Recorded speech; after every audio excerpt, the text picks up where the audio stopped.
ఒకవైపు ఇంత దారుణంగా పనిచేస్తూ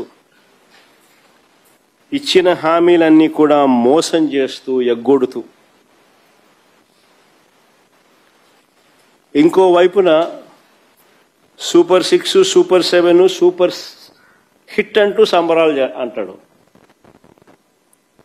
నిజంగా ఆశ్చర్యం నాకు. నిజంగా చంద్రబాబు నాయుడు అనే వ్యక్తి అబద్ధాలు ఆడగలిగిన తీరు చూస్తే కళ్ళార్పకుండా అబద్ధాలు ఆడగలుగుతాడు.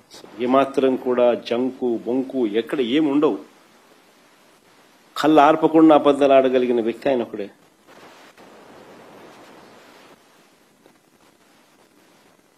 ఒకవైపున మోసం చేస్తున్నాడు, ఒకవైపున ఎగ్గొడుతున్నాడు, మరోవైపున సూపర్ 6 సూపర్ 7 సూపర్ హిట్ అంటూ సంబరాలు అంటున్నాడు.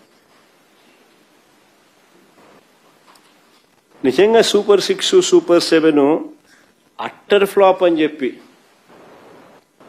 ప్రజలందరికీ కూడా అర్థమైంది, ప్రజలందరికీ కూడా తెలుసు.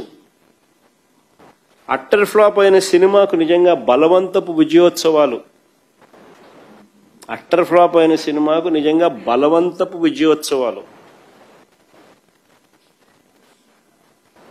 నిజంగా ఎలా ఉంటాయి అన్నది అనంతపూర్లో చంద్రబాబు నాయుడు గారు చేస్తా ఉన్నది చూస్తే అర్థమైంది.